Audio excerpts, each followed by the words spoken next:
శుభం. ఈ స్టోరీ భీమిలిలో జరుగుతుంది 2000స్‌లో. ఈ ఊర్లో ముగ్గురు ఫ్రెండ్స్ ఉంటారు. అయితే ఇందులో శ్రీనుకి ఊర్లో కేబుల్ టీవీ ఉంటుంది. శ్రీనుకి వల్లితో మ్యారేజ్ అవుతుంది. Valli bank employee. అయితే శ్రీను వాళ్ళ ఫ్రెండ్స్ దగ్గర పెళ్ళైన హస్బెండ్ ఎలా ఉండాలి అనే ఒక థియరీ ఉంటుంది. అదే ఆల్ఫా మేల్ థియరీ. అయితే స్టేబుల్‌గా ఉన్న వీళ్ళ లైఫ్స్ ఒకరోజు అప్‌సైడ్ డౌన్ అయిపోతాయి. దీనికి రీజన్ ఒక టీవీ సీరియల్.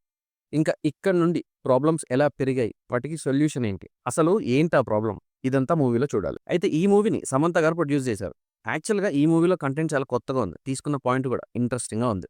అందరి ఇళ్లల్లో ఉండే ఒక common point TV serials. Common emotion అది. ఈ సబ్జెక్ట్‌ను ఇలా యూజ్ చేసుకోవడం బావుంది. సరే, ఐడియా బానే ఉంది. ఎగ్జిక్యూషన్ ఎలా ఉంది అంటే అది కూడా ఓకే. చిన్న పాయింట్ కదా! దాని చుట్టూ ఉండే స్టోరీ. మూవీ స్లోగా స్టార్ట్ అయినా ఫస్ట్ హాఫ్ అయ్యే వరకు మనకి నెక్స్ట్ ఏం జరుగుద్ది అన్న ఇంట్రెస్ట్ క్రియేట్ చేశారు. మైల్డ్ హారర్ మిక్స్‌లో కామెడీ మీద రన్ అయ్యే మూవీ ఇది.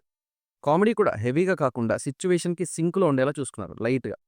సెకండ్ హాఫ్ కొంచెం డ్రాగ్ అనిపిస్తది. కానీ లీడ్ యాక్టర్స్ పెర్ఫార్మెన్స్ కూడా మేజర్‌గా హెల్ప్ అయ్యాయి. అందరూ వాళ్ళకిచ్చిన రోల్స్‌లో సూట్ అయ్యారు అలాగా. Music helps a lot for this movie. BGM బావుంది చాలా ఒక సీన్స్‌లో. మేకప్ కూడా చేశారు. అండ్ మెయిన్‌లీ ఈ మూవీలో ఒక మెసేజ్ ఉంది. క్లైమాక్స్‌లో కాసేపు చెప్పినా మంచి పాయింట్ తీసుకున్నారు. 90% ఇంకెక్కువే ఉండొచ్చు. కానీ ఈ మెసేజ్ వాళ్ళని టచ్ చేస్తది. అండ్ మూవీలో సమంత కూడా యాక్ట్ చేశారు. కానీ ఫుల్ లెంగ్త్ ఏం కాదు. ఏదో క్యామియో లాగా 2 టైమ్స్ అలా వచ్చి వెళ్ళిపోతారంతే. యాక్టర్స్ అందరూ ఆల్మోస్ట్ కొత్త వాళ్ళే. అంటే హార్డ్‌లీ 1 ఆర్ 2 మూవీస్ ఎక్స్‌పీరియన్స్ ఉన్న వాళ్ళంతే. కానీ పెర్ఫార్మెన్స్ చేశారు అందరూ. వాళ్ళు తీసుకున్న పాయింట్ వర్క్ అయింది కనుక ఈ మూవీ వీళ్ళందరికీ అడ్వాంటేజ్ అవుతది, హెల్ప్ అవుతది.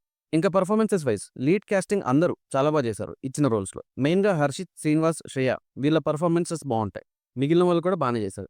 మ్యూజిక్ బావుంది. BGM works well. సినిమాటోగ్రఫీ కూడా బావుంది. అంటే 2000స్‌లో జరిగే స్టోరీ గనక టేకింగ్ కొంచెం అలానే ఉంటుంది. Writer Vasanth did good job.